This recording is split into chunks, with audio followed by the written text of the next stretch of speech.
Hey everybody, this is a quick video in case you have a FLYER Upstreet 5 electric assist bike and you want to adjust the display brightness of this display on the bike.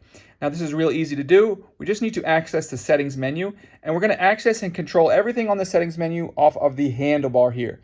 So the first thing you're going to do, and it basically works like this, you're going to use the mode button to select, you're going to use the plus and minus to toggle through, and you can always use the light to cancel out whenever you want. But the first thing you need to do is open up the menu. So you're going to open it up by pressing and holding the mode button for 3 seconds.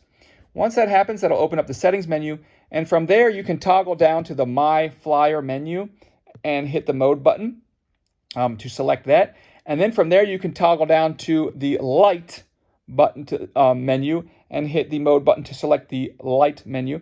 And then from there you can toggle through, you'll use this plus and minus to toggle through the brightness from 10% all the way up to 70%, I think it is. And then that will adjust how bright your the backlight is on your display.